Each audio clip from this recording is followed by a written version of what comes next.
Hey everyone, welcome back to another episode of The Universe According to David. So in this episode, I wanted to talk a little bit and give a response to a video that I watched a couple of days ago. It's a video from a YouTube channel, which I love this YouTube channel. It's a YouTube channel called Buzz's Retirement Garage.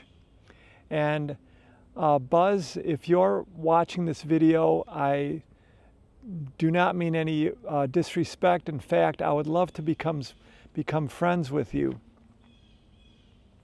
So the particular episode that I watched is an episode that he entitled No Friends in Retirement. It's a Thing. And he's talking about how, at least that title gives us the perspective and the suggestion that once you get to retirement, you're not going to have any friends. And he talks about how when he was during his career working over 40 some years, that he just had acquaintances at work.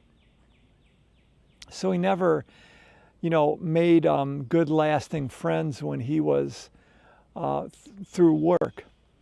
And then he goes on to suggest that maybe if you need to have some friends when you retire, maybe find a part-time job or go back to work full-time to get friends. But he never made friends, apparently, when he was working. He only had acquaintances. Now, I can understand that because I worked on pretty much the same capacity, same job with more or less the same people for about 38 years during my career. And I never made any friends during those 38 years. Just like Buzz, I had acquaintances. I had people that were friends of mine, kind of at work. We did things together after work, sometimes went out to dinner, went out for drinks and so forth. But never any real good lasting friendships. So I understand from that perspective. But I don't think, if you've made friends, like all the friends I have, for example, are friends that I've had for a long time. Or, I have friends that I've made 5 years ago that are good friends of mine. And we do things together. I've been camping with a lot of these friends. A couple of my really close friends are friends that I made when I was first born. My brother, for example, is one of my best friends. My sister is one of my best friends. And another friend that I met when I was in high school, a guy named John, who I played guitar with for years, and I still make music with. He was also a very good friend. We used to do a lot of things together, but, just like many of us, we get families, we get married, we have children, and we have other responsibilities. But I still play music with John from time to time, still keep in touch with him, as I do with my brother and sister. And of course, my best friend of all time, who I've known for probably a little over 20 years now, is Abby, who's now my wife. And then I have my children, who are also friends of mine.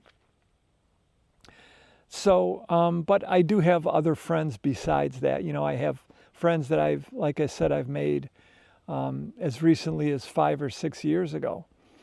So I don't think it's true that, because I think what Buzz says kind of paints this picture like almost like, think about what you're going to do when you retire, because all of your friends are going to magically vanish, like we're going to drop into this black hole.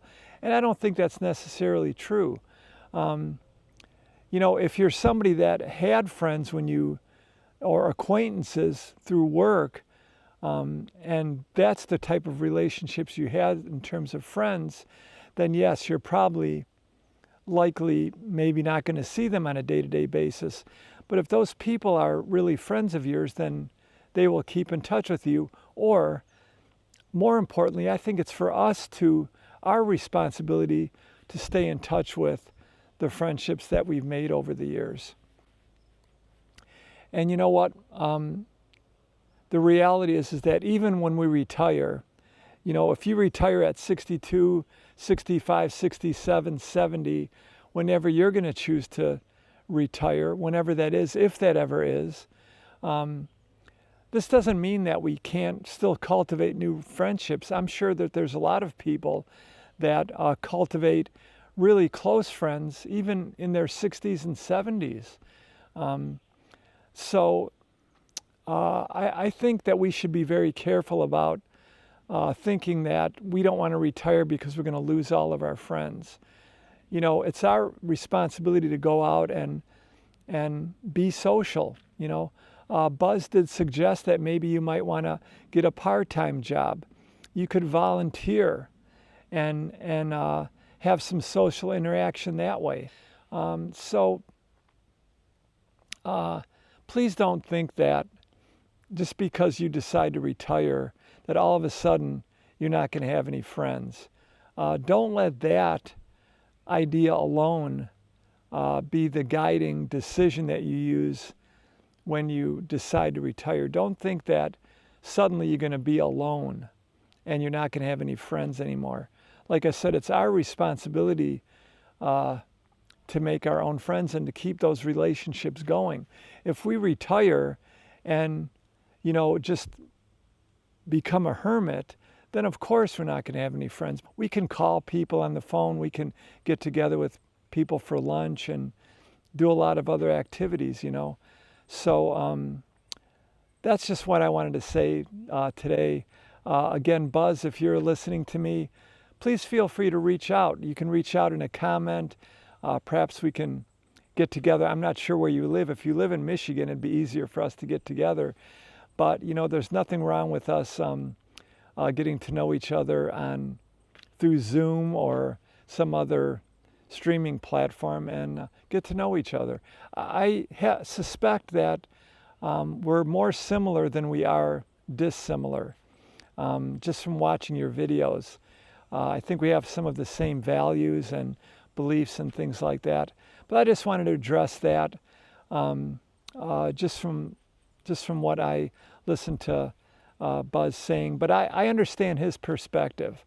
But if we really want to enjoy our retirement, if we're able to retire, then we shouldn't feel this compulsion or need to go back to work to have friends. You can make friends out there, and there's certainly tons of opportunity out there, my friends, for us to go out there and be of service to other people, be useful to other people by volunteering. The hospitals nearby to me all look for volunteers to help with a variety of things. So you can have some social interaction that way. There's a lot of things that we can do to remain social, and you never know that sometimes these interactions that we have, those can actually be turned into friendships. One of the best books that I think I've ever written I think is a highly misunderstood book. I don't know when this book was written, maybe in the 40s or 50s, I really don't know. But it's a book written by Dale Carnegie, and the title of the book is How to Win Friends and Influence People. Now that title kind of puts a lot of people off because it sounds like, well, we're just trying to make friends to manipulate people to get them to do what we want.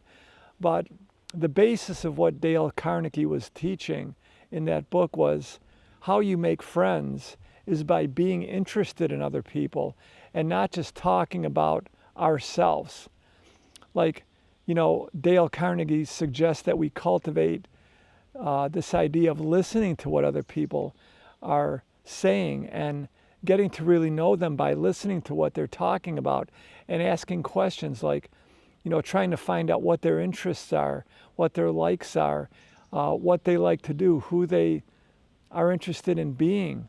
And in doing that and listening to people, we cultivate friendships. We all know that people love to talk about themselves.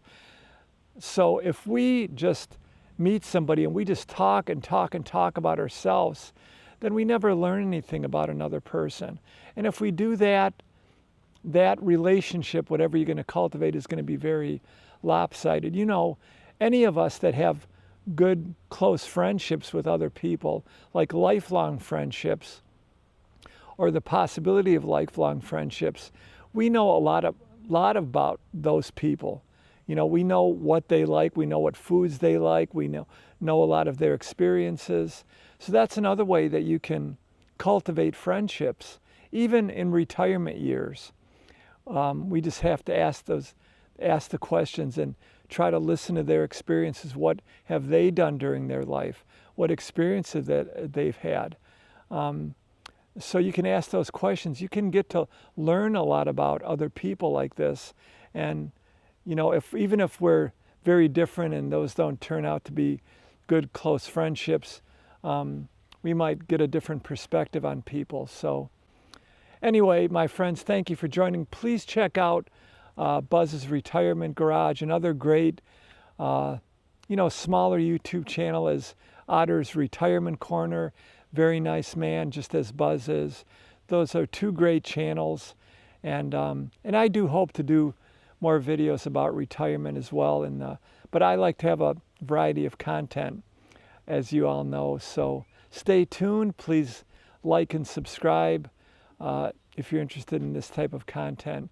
I'll see you later, and please make sure to check out Buzz's Retirement Corner, Buzz's Retirement Garage, and Otter's Retirement Corner. I'll see you later. See you next time. Thank you for joining. Please remember to try to be a good human being and always be useful to others. I'll see you on the next one. Have a great day. Bye-bye.